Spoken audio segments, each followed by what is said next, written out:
Right, well, welcome back to run 26. I apologise for both of us looking like we've been down the sauna, but we've virtually single-handedly emptied the van. As always, a few thanks to make for what's on my van. Mike will do his thanks next week when he's here. So, to everybody who's part of Brass Band Aid for Ukraine, thank you ever so much, guys. A huge amount of stuff on board from you, including a lot of dog food. Huge thanks also to Arena and her contacts at the RSPCA, once again for dog food, dog cages. There's a wonderful dog kennel here somewhere. Thank you ever so much for that. To Dee at the nursing home in Upfield, you're a star as always. Thank you ever so much. Mike Gray, your boxes are safely here. Absolutely, right in front of the camera. And anybody else who's helped, whose name I've forgotten, you'll forgive me, I've been on this run solo so far, so to say I'm a bit tired is an understatement.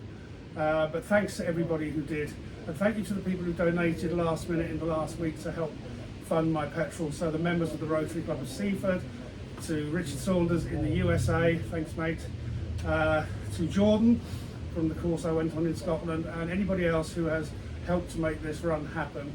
This is a monumental week for us at Ukraine Fundraise because Mike is coming again next weekend, 2 tons of aid in the space of 7 days. Awesome. Thanks everybody.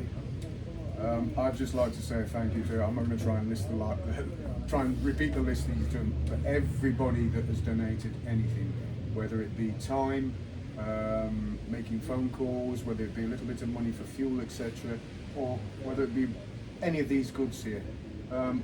People don't understand the amount of impact and the difference that some of this stuff can actually make to people, not over in the West where there is quite a bit of stuff, but this side of the country, front line.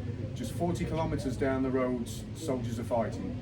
And in between that 40 kilometres, there are people living underground, people living in bombed out houses, people that basically don't have anything. Their stuff has been destroyed in the fires, in the bombing.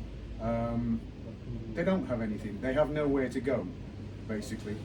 So these things, whether it be a little bit of food, whether it be a blanket, whether it be some clothes, these things mean a lot. You know, we deliver all the time in some of these areas, and the gratitude that's shown on some of these people's faces is unbelievable. And it's you. You know, all I do is I drive a car and throw a few boxes around. It's you people that go and gather everything and get everything together. People like Andrew, people like the rest of the group that managed to box everything up and get it here. Seriously, thank you very much from the people in the Zaporizhzhia region, and now not just the Zaporizhzhia region, we're now feeding areas of the whole front line because of the situation that's here. So thank you very much for those people, thank you very much from the people of the Ukraine, and thank you very much from us at HIMARS. Without you, we can't carry on.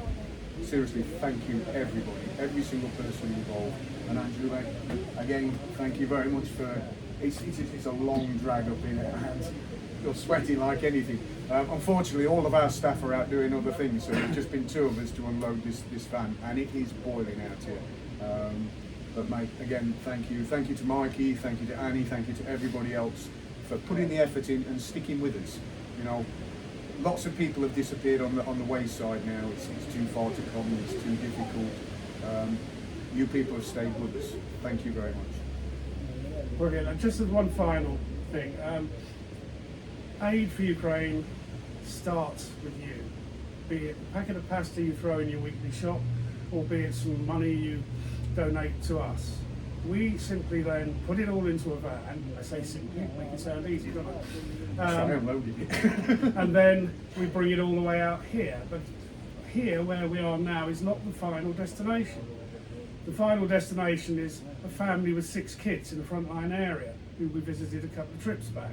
It could be a single old lady living somewhere who doesn't have access to anything at all.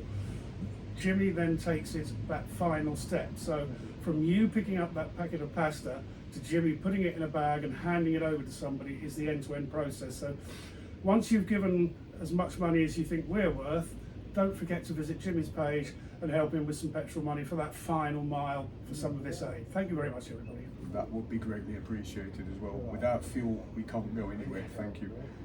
Brilliant, thanks. And so, no more updates from me until I get to the border and play border bingo again on the way home. So your next updates after that will be run 27, astounding, is it? From Mike, which kicks off, I believe, next Friday or Saturday, possibly even Thursday. Things change quickly. Till then, bye. Owen, Slava Ukraini. Slava.